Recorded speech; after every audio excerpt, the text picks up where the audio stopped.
Salam əzizlərim, hər vaxtınız xeyir olsun. Necəsiz? Bugün sizlərlə sadə cümlənin növləri, mürəkkəb cümlə və xitab haqqında danışacağıq. Gəlin keçək cümləyə. Uşaqlar, biz sözü keçdik. Söz birləşməsini keçdik. Gəlin nümunə yazaq. Məsələn, deyirəm ki, kitab. Bu nədir? Sözdür. Düzdürmü? Məsələn, deyirəm ki, kitabın üzü. Bu nə oldu? Bu da söz birləşməsi oldu. Düzdürmü uşaqlar? Aha, bu da oldu söz birləşməsi. Şuradan səslər gəlir. Deməli uşaqlar, istər söz birləşməsi, biz buna cümlə deyə bilmərik. Yəni söz birləşməsi də bitmiş fikir ifadə etmir. Amma cümlə bitmiş fikir ifadə edir. Cümlənin sonunda nöqtə işarəsi qoyur. Bəli, bizim cümləmiz bir sözdən və yaxud da söz birləşməsindən ibarət ola bilər. Amma mən bu formada kitab yazsam, kitab üzü yazsam, bu artıq cümlə deyil. Üzr istəyirəm, cümlənin çünki sonunda nöqtə işarəsi olmalıdır. Məsələn, deyirəm ki, qələmdir. Şəxs onluğun qəbul elədi və yaxud da idi imişlə də ola bilər. Məsələn, deyirəm ki, qələm idi. Baxın, nöqtə olmalıdır. Və yaxud da mənim kitabımdır, nöqtə olmalıdır. Deməli, uşaqlar, gəlin ümumiyyətlə sadə cümləyə baxaq, bir də mürəkkəb cümləyə baxaq. Onların fərqinə baxandan sonra isə keçək sadə cümlənin növlərinə. Deməli, uşaqlar, sadə cümlənin bir mübtəda və xəbəri olur. Bircə dənə mübtəda və xəbəri olur. Bəzən sadə cümlənin, belə deyək də, mübtədası olmaya bilər, amma yenə də sadə cümlədir. Məsələn, nümunə yazaq. Deyirəm ki, Lalə kitabı aldı. Nə etdi? Aldı. Kim aldı? Lalə aldı. Düzdürmü? Görürsünüz, bir dənə mübtədamız var, bir dənə xəbərimiz var. Və yaxud da deyirəm ki, bağa getdilər. Görürsünüz, məsələn, getdilər. Kim? Aha, mübtədamız yoxdur. Mübtədamız buraxılıb. Biz asanlıqla onu bərpa edə bilirik. Niyə görə? Şəxs sonluğuna görə. Getdilər. Yəni, onlar getdilər. Düzdürmü? Yəni, bu sadə cümlələrdir, uşaqlar. Sadə cümlənin bir dənə mübtədası xəbəri olur. Yəni, və yaxud da bir xəbəri də ola bilər. Amma mürəkkəb cümlələr sadə cümlələrdən fərqli olaraq hər bir cümlənin özünün mübtədası və xəbəri olmalıdır. Gəlin baxaq. Məsələn, deyirəm ki,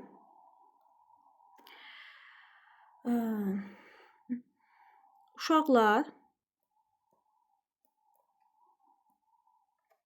oyunu dayandırdılar.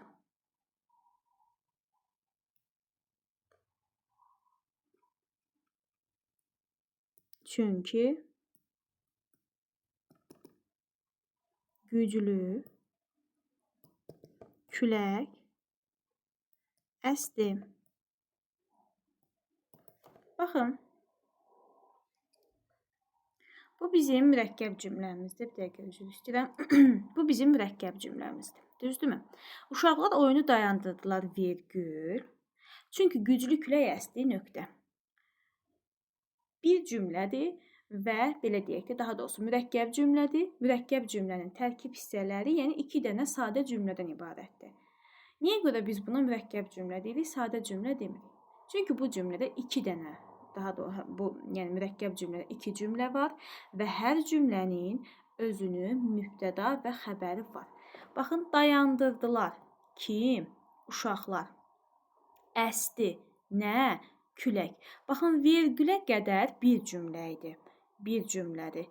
Vergüldən sonra da bir cümlədir. Və toplam 2 dənə cümlə var. Düzdür? Və 2 cümlə vergüllə bir-birindən ayrılıblar və hər bir cümlənin özünün mübtədası, xəbəri var. Dayandıran uşaqlardır, əsən isə küləkdir.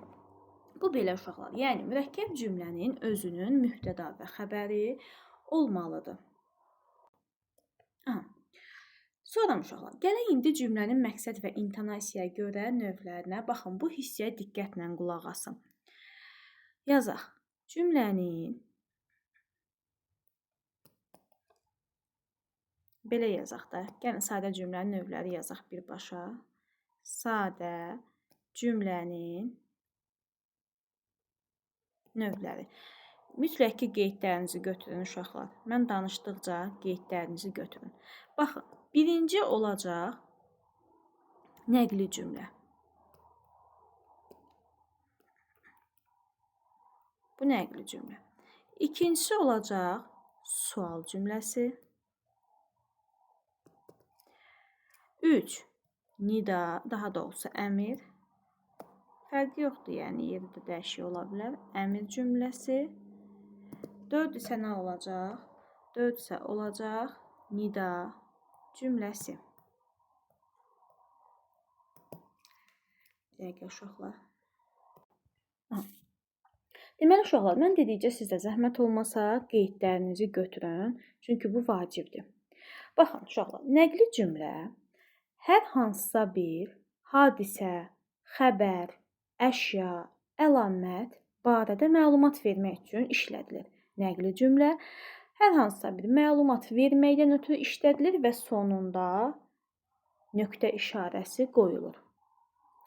Sual cümləsinin uşaqlar sonunda sual işarəsi, nida cümləsinin sonunda nida olur, əmr cümləsinin də sonunda deməli nöqtə işarəsi olur. Baxın, sual cümləsi ilə nida cümləsi rahatdır. Bunu fərqləndirmək. Çünki birinin sonunda sual olacaq, birinin sonunda nida olacaq. Siz biləcəksiniz ki, sual olanda sual cümləsidir, nida olanda isə nida cümləsidir. Əsas məsələ nəqli cümlə ilə əmr cümlələrini fərqləndirməkdir. Bir də belə qısa izah gedək ki, nəqli cümlə məlumat vermək xarakterli ilə istifadə olunur. Sual cümləsi uşaqlar hər hansısa bir sualı versiniz cavab almaq məqsədi ilə və yaxud da əlinizdə olan məlumatı dəqiqləşdirmək məqsədi ilə işlədilir sual cümləsi. Baxın, buradan da qeyd edin ki, bir dəqiqə. Sual cümləsində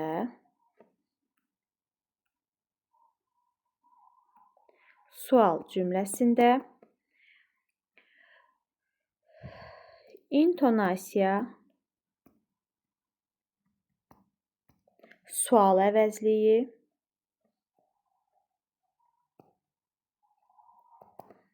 və sual ədatından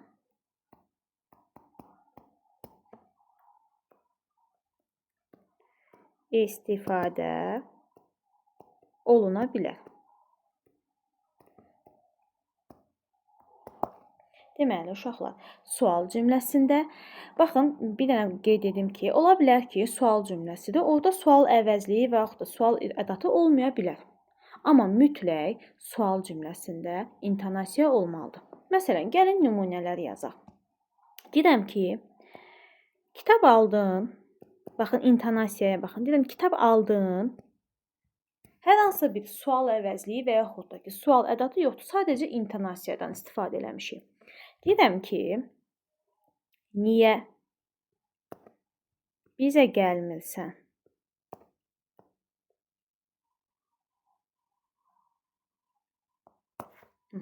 Burada hansıdır uşaqlar? Sual əvəzliyi, əlbəttə ki, sual deməli, əvəzliyimiz baxın, niyədir.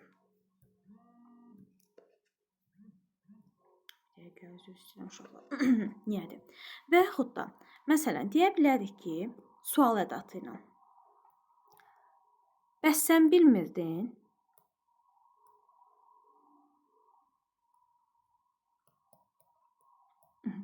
Burada bizim sual ədatımız hansıdır?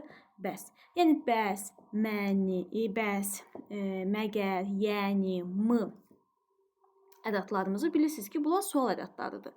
Deməli, baxın, sual cümləsi sadəcə intonasiyadan da ibarət ola bilər, sual əvəzliyindən də ibarət ola bilər və deməli, sual ədatı ilə də düzələ bilər.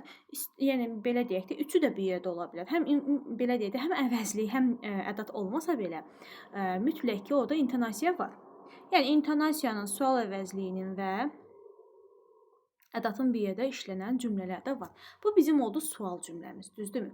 Gələk nida cümləsinə uşaqlar. Nida cümləsinin sonunda nida işarəsi qoyulur. Yüksək hiss həyəcanla deyilən cümlələrə nida cümləsi deyilir və uşaqlar nida cümləsində, bax bunu da qeyd edin ki, nida cümləsində deməli köməkçi nitq hissəsi olan nidalardan istifadə edə bilərik. Məsələn, gəlin bir dənə nümunə yazaq. Deyirəm ki, ay aman.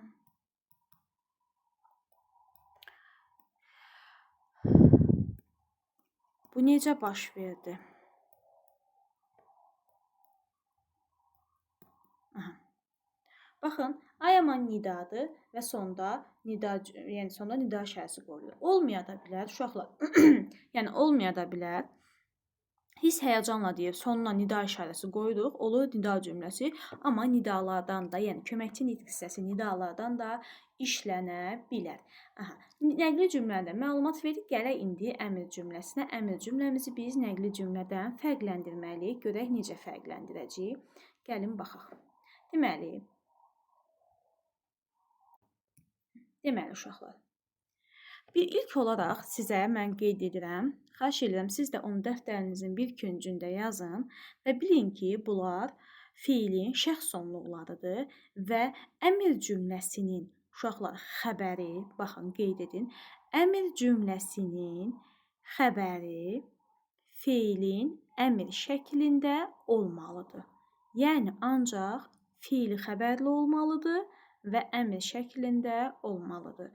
Gəlin biz fiilin şəxs sonluqlarını yazaq. Mən bunları şəxslər üzrə yazacağam. Belə deyək də, bura yazıram ki, tək və buna uyğun cümlələr biz yazacağıq. Bura yazıram cəm. Bura yazıram birinci şəxs, ikinci şəxs və üçüncü şəxs. Siz də mütləq qeyd edin. Deyirəm ki, siz sadəcə feil hissəsinə fikir verin. Mən gəlim. Sən gəl. Sadəcə nümunələr yazıram. Görsüz yoxdur. O gəlsin. Biz gələk. Siz gəlin. Onlar gəlsinlər.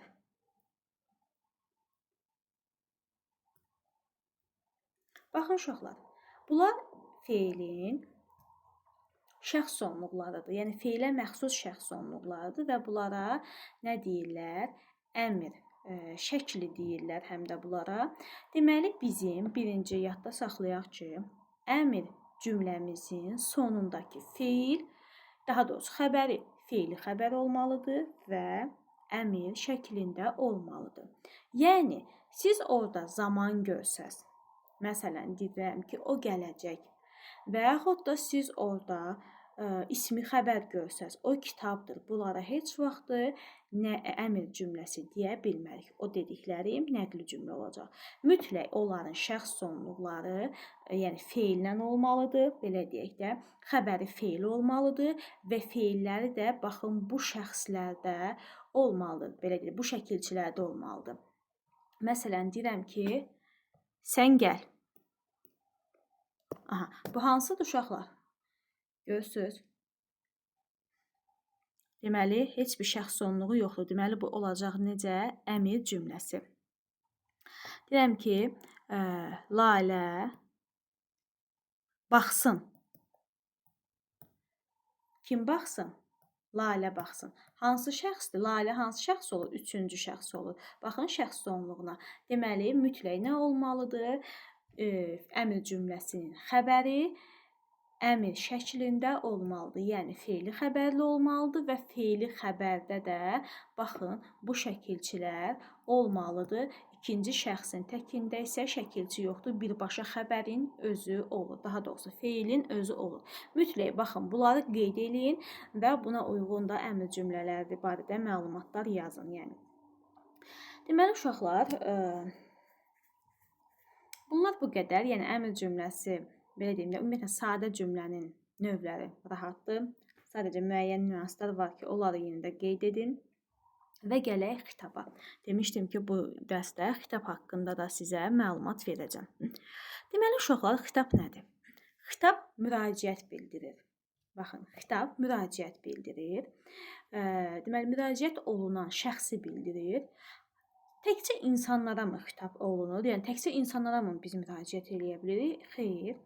İstər canlı əşya, istər cansız əşya, istər heyvan olsun, dağ olsun, çəmən olsun, fərqi yoxdur. Yəni orada müraciət varsa, deməli bu xitabdır. Biz xitabı necə tapacağıq uşaqlar? Xitab cümlədən vergül vasitəsilə ayrılır. Xitab cümlənin əvvəlində, ortasında və sonunda gələ bilər. Xitablar adlıq halda olur. Yenə dediyim kimi, təkcə insana müraciət bildirmir. Yəni, müxtəlif canlı-cansız əşyalara da müraciət oluna bilər. Yenə deyirəm, ver. Baxın, indi bir dənə cümlə yazacağam. Deyirəm ki, Lalə gəldi. Bir də yazıram ki, Lalə gəldi.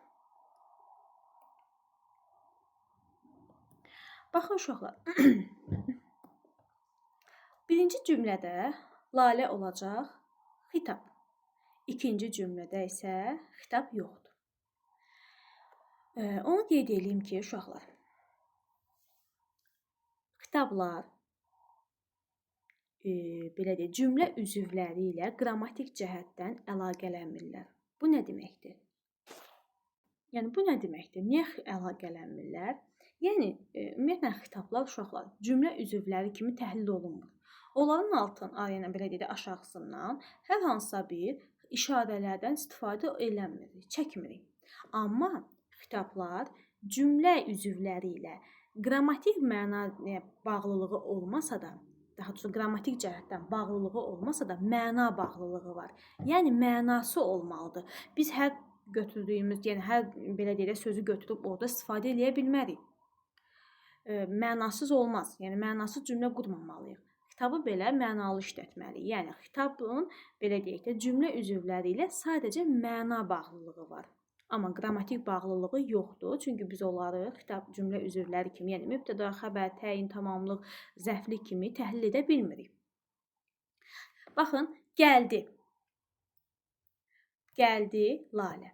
Baxın, birinci hissədə Lalə vergül vasitəsilə ayrılıb.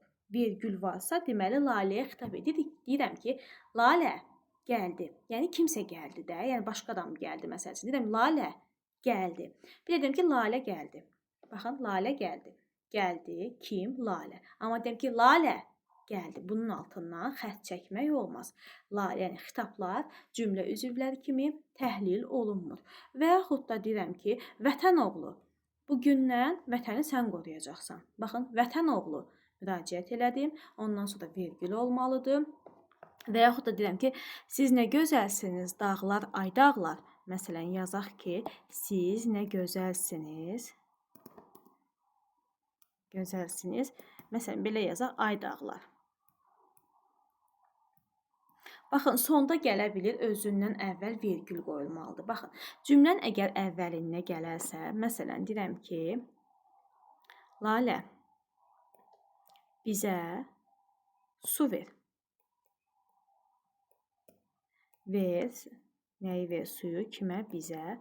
Baxın, Lalə cümlənin əvvəlində gələndə özündən sonra, sonda gələndə özündən əvvəl qoyula bilər. Bir də ortada gələ bilər. Məsələn, ona bir dənə nümunə deyək.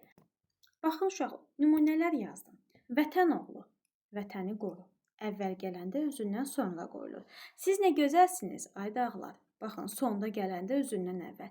Mənim gəlməyimi qızlar istəmirsiniz. Baxın, qızlara müraciət edir. Qızlar istəmirsiniz. Hər iki tərəfindən vergül qoyacaq. Yenə dediyim kimi, xitablar cümlə üzvləri ilə sadəcə məna əlaqələri olur, qrammatik əlaqələri olmur, çünki onları biz təhlil edə bilmirik. Bir də uşaqlar, bunu da qeyd edim ki, xitablar quruluşca sadə və mürəkkəb olur. Düzəltməsi olmur. Baxın, xitablar quruluşca sadə və mürəkkəb olur. Əgər bir sözlə ifadə olunursa və yaxud da ki, məsələn, nida və bir söz olarsa, olacaq sadə. Əgər iki müstəqil mənalı sözlə ifadə olunarsa, olacaq nə? Mürəkkəb. Əgər bir sözlə və yaxud da iki söz ola bilər. Məsələn, 2 dənə sözdür, amma bu nədir? Bunun müstəqil mənası yoxdur. Axı biz demişdik müstəqil mənası olmur köməkçi nitq hissələrinin. Leksik mənası olmur. Amma iki leksik mənalı sözlə ifadə olunarsa, olacaq mürəkkəb. Bu qədər uşaqlar. İzlədiyiniz üçün təşəkkür edirəm. Kimin nə sualı varsa mütləq ki, dərsdə bu barədə məlumat versin.